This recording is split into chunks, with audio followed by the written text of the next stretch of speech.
Real quick, just before this video starts, this video is made for educational purposes. Do not try to recreate anything you see in this video. Do not try anything you see at home, and I am a trained professional. This video follows all of YouTube's guidelines. How's it going, YouTube? My name is Jay Fletch, and apparently there's Blue Zushi in Ohio. Now, obviously, it's not Tenko's Blue Zushi on the Ohio rec market, but there are a few different companies that I have seen put out some. I tried one like 2 or 3 months ago, and it wasn't that bad, but it definitely wasn't Blue Zushi. So just out of curiosity, I scrolled on ZenLeaf's menu today, and I saw 2.83 grams of Blue Zushi for only $20. I figured for only $20, this would make a great video to check out how it compares to the real thing. But one of my buddies brought it to the city a little bit ago, and let me tell you, I ran through packs. Just so you guys can see right here, we got Blue Zushi 2.83 grams by Neighbor Goods, not Neighborhood, sorry guys, and it's $20 for the 2.83. Honestly, that's really cheap for the Ohio rec market, let alone the genetic. And honestly, if it's like 8 out of 10 on being close to the real thing, it's probably worth it for that $20. So I think it's time we get in the car and go head out and get that Blue Zushi. Alrighty, real quick, so I'm actually going to get some cash out the ATM because the way it kind of works in Ohio is you can use your card, but it'll be used as like an ATM dispense. So even though we're only spending $20, we're gonna end up spending $30 after taxes because it rounds up to the nearest 10. Okay, it's empty when we pulling up. Let's go. All right, here we are pulling up ZenLeaf, baby. Alrighty, everybody, here we are with our 2.83 grams of Blue Zushi. Honestly, that was probably one of the best dispo visits ever because I saw one of the homies from back in the day, and he's actually one of the shift leads now. I'm super proud of you, dog. I don't want to say your name to possibly get you in any trouble, but dude, I'm so proud of you and keep going. You're crushing it. This right here is what we've all been waiting for, the Blue Zushi by Neighbor Goods. Wait a second, this was packaged 20 days ago. For $20 and it was packaged 20 days ago, I'm honestly really excited. I'm actually stunned this was packaged 20 days ago and is only 20 bucks. So just looking at the buds on the bottom here, I will say this is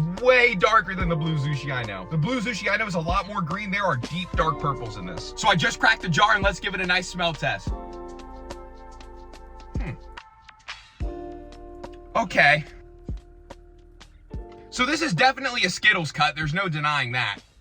But this really isn't coming out like the Blue Zushi that I know. And I know I've got the real thing. This is not bad by any means. In fact, this is probably the best Skittles I've smelled on the rec market yet, but it's definitely not Blue Zushi level Skittles. Once again, there's a lot of real small buds and I didn't order small buds, but that's not the dispensary's fault. That's totally Neighbor Goods. But at the end of the day, it matters if this Blue Zushi is smoking or not. So let's see if it's smoking. So I just finished grinding and rolling this up, and I will say the Skittles terps just flew out of this thing. It is just straight Skittles though, which is kind of what I expect. But now most importantly, we're gonna smoke it. Unfortunately, that is where the good ended. I gotta be honest with you guys, that was not very good. The flavor translation was not there at all. The ash burned really black, and it is not a good representation of Blue Zushi as a whole. I wouldn't even say it's a good Skittles cut, to be honest. You know, maybe it is, but it just really wasn't grown well or something. It was just not smoking very well. I had zero translation from that smell to flavor, and honestly, the smell was a little muted. It only came out once I grinded it up. Honestly, it's pretty disappointing, but I kind of expected it. You know, there's a reason why Blue Zushi has the name that it does, and it really is such a unique experience. And this was not a good replication of it, I just gotta be honest. I really want to set a level of trust and transparency with you guys, and that one I would not recommend. So after it's all said and done, what are we rating this? I'm giving it a 2 out of 10. Listen, if it's trying to be Blue Zushi, it's a 2 out of 10. If it was its own type of thing, maybe it would be a little bit more. If it wasn't claiming to be Blue Zushi, I'd probably rate it higher. At the end of the day though, I think we all kind of expected that. Regardless, thank you guys so much for checking out the last video. We've gotten a ton of support on it, and we're up like 10 subs already off our first video. That's a lot, and I do appreciate it. I can't wait to keep dropping more amazing videos showing off Ohio's rec scene and my adventures with our favorite plant. Thank you guys so much for watching. My name is Colin. Make sure you like and subscribe, and I'll see you guys later.